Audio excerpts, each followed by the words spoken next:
Fala pessoal, tudo bem com vocês? Sejam bem-vindos a mais um vídeo aqui no canal. E no vídeo de hoje eu vou falar sobre o triste caso da família McStay, que ocorreu nos Estados Unidos no ano de 2010. E pessoal, como vocês já sabem, se gostarem desse vídeo, deixa um like e um comentário que me ajuda muito. Então, sem mais delongas, bora pro vídeo. A família McStay era uma família composta por 4 membros. Joseph McStay, de 40 anos, sua esposa Summer, de 43, e os seus filhos Diane, de 4 anos, e Joseph Jr., de 3 anos. Eles moravam na cidade de Fallbrook, uma cidade com pouco mais de 32 mil habitantes, que faz parte do Condado de San Diego, um condado localizado no estado da Califórnia, bem na fronteira com os Estados Unidos e o México. Joseph nasceu e cresceu no Texas, mas se mudou para a Califórnia quando era adolescente. De acordo com pessoas próximas, ele era um homem tranquilo, simpático e bastante apegado à família.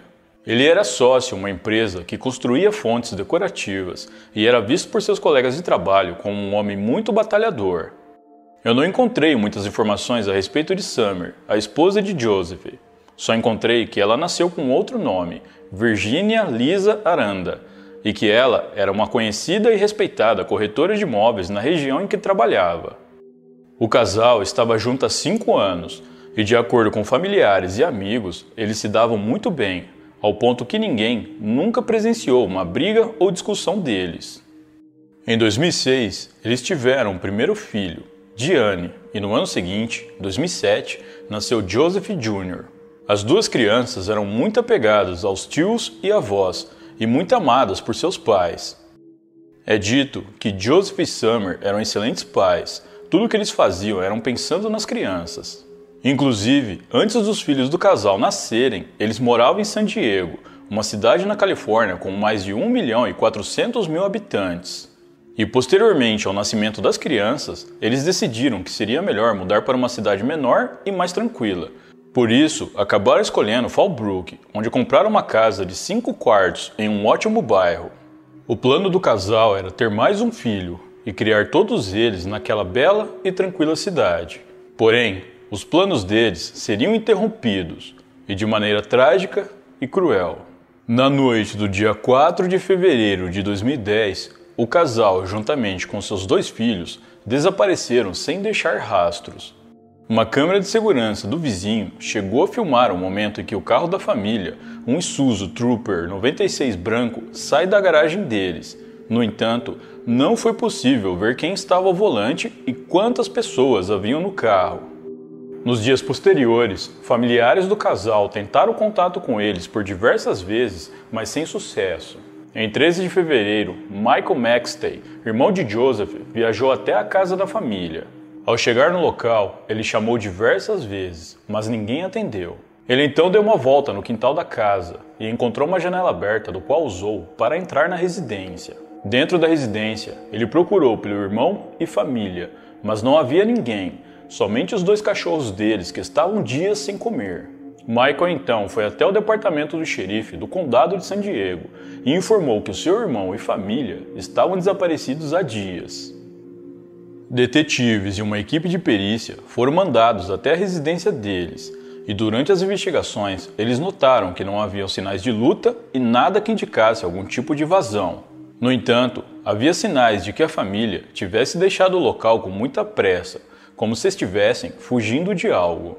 Durante as investigações, os detetives responsáveis pelo caso descobriram que o carro da família havia sido rebocado às 11 da noite do dia 8 de fevereiro do estacionamento de um shopping center em San Isidro, um distrito da cidade de San Diego, bem na fronteira com o México. O carro foi estacionado lá entre as 5h30 ou 7 horas da manhã do mesmo dia, mas não havia nenhum sinal da família. Por conta de apenas o carro dos McStay ter sido encontrado e bem próximo com a fronteira com o México, surgiu a teoria de que talvez eles tivessem fugido para o país vizinho. No entanto, a família deles não acreditava nisso. Segundo eles, as crianças não tinham um passaporte e eles jamais fariam algo desse tipo sem avisar os parentes antes. Apesar da negação dos familiares, os detetives não poderiam descartar essa teoria sem nem ao menos checá-la antes. Os detetives então verificaram junto os agentes de fronteira se a família tinha passado por lá, levando em consideração que se de fato eles estivessem fugindo de algo, poderiam estar usando documentos falsos, e assim os seus nomes verdadeiros não estariam registrados na fronteira. Os detetives também verificaram as contas bancárias da família. Se eles realmente fugiram para o país vizinho, eles iriam precisar de dinheiro para se manterem. E foi aí que as coisas ficaram mais estranhas. Haviam 3 contas registradas no nome da família, uma conta corrente, uma conta poupança e uma conta de fundo de investimentos, que totalizando os valores que estavam nelas, davam mais de 100 mil dólares que estavam intactos. Não houve nenhuma movimentação financeira na conta e nem nos cartões de crédito da família, desde quando eles foram vistos pela última vez. Eles poderiam estar usando dinheiro vivo? Poderiam, mas os detetives acharam isso improvável. Os detetives então começaram a investigar se a família tinha alguma ligação com a venda de entorpecentes, algo que acontece muito na fronteira entre os Estados Unidos e o México. Mas logo eles descartaram essa hipótese por não encontrarem nada que pudesse comprová-la. Posteriormente, os detetives checaram os e-mails da empresa em que Joseph era sócio e descobriram que o outro sócio dele, um homem do qual não encontrei o nome, estava descontente com os ganhos, achando que o que recebia não era bom o bastante. Através desses mesmos e-mails, os detetives descobriram que dias antes de desaparecer, Joseph havia feito uma proposta a esse sócio para comprar a parte dele na empresa. Esse homem chegou a ser investigado pelos detetives, mas após alguns dias ele foi descartado, pois além de não haverem evidências que ligassem ele ao desaparecimento da família, ele também tinha um álibi forte. Além dele, Michael McStay, o irmão de Joseph, também chegou a ser investigado. Mas assim como o sócio, ele também foi descartado pelos mesmos motivos. O tempo foi passando e os detetives começaram a ficar sem alternativas. Não surgia nada novo que eles pudessem verificar, e assim o caso foi esfriando. A história do desaparecimento da família McStay logo se espalhou por todo o país. Muitos se perguntavam o que teria acontecido com eles, já que eles eram uma família normal e feliz e não tinham ligações com o crime. Foi por conta da repercussão do caso que pessoas que acompanhavam tudo começaram a especular que um ex-namorado de Summer pudesse estar envolvido no desaparecimento da família. Segundo essas pessoas, esse homem fazia postagens estranhas sobre Summer, onde dizia que ainda era apaixonado por ela e que sentia muito a sua falta, demonstrando uma espécie de obsessão pela mulher. Ao checarem os e-mails de Summer, os detetives viram que ela havia recebido um e-mail desse mesmo homem, onde ele dizia que a amaria para sempre. Summer não respondeu a esse e-mail, o que fez os detetives pensarem que tal atitude da mulher pode ter causado a fúria do homem e ele ter se vingado. O homem foi localizado e interrogado pela polícia, mas negou qualquer envolvimento no desaparecimento da família. Ele chegou a ser investigado por um tempo, mas nada que pudesse incriminá-lo foi encontrado, e assim ele foi descartado como suspeito. Após isso, os detetives novamente se viram em um beco sem saída, e com o passar dos meses, o caso foi esfriando. Devido a tanta repercussão, várias teorias a respeito do que havia acontecido com a família começaram a surgir. Dentre elas, uma que foi proposta por Rick Baker, um escritor e radialista que teorizava que Summer havia tirado a vida do marido e dos filhos e depois fugido. Rick, inclusive, chegou a escrever um livro a respeito dessa teoria e ofereceu 25 mil dólares para qualquer pessoa que tivesse informações a respeito do que de fato aconteceu à família.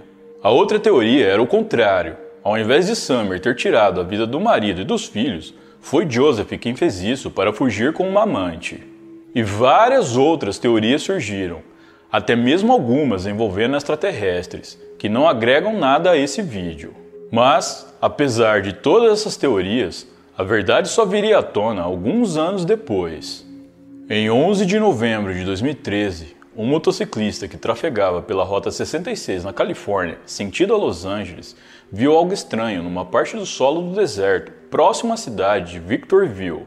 Ao se aproximar, ele viu que a terra estava remexida nesse local, como se algo tivesse sido enterrado ali. Curioso, o motociclista então começou a mexer na terra com os pés, e foi quando ele se deparou com algo que parecia ser um osso. Ele continuou mexendo e acabou encontrando um crânio humano no local. O homem fez uma marcação para saber exatamente onde estava sua descoberta e saiu em direção a Victorville para avisar as autoridades. Quando os detetives e a equipe de perícia chegaram ao local, eles rapidamente iniciaram os trabalhos e descobriram que haviam 4 esqueletos enterrados ali, que pertenciam a 2 adultos e 2 crianças. Os detetives já desconfiavam que os restos poderiam ser da família McStay, que já estavam desaparecidos há mais de 3 anos e muitos no país se perguntavam o que havia acontecido com eles. No entanto, somente uma análise detalhada poderia dar um parecer oficial sobre isso. Os detetives entraram em contato com a polícia de San Diego, que eram os responsáveis pela investigação do desaparecimento. Posteriormente, as ossadas foram enviadas para análise e em menos de uma semana saiu o resultado, que deu positivo. Realmente, os restos encontrados no deserto que é cortado pela Rota 66 pertenciam à família McStay. Ao serem informados da descoberta, os familiares das vítimas ficaram muito tristes. Eles ainda tinham esperanças de que seus entes queridos pudessem ser encontrados com vida. A notícia de que finalmente a família McStay foi encontrada se espalhou por todo o país, e muitos ficaram chocados ao saber o triste fim da família.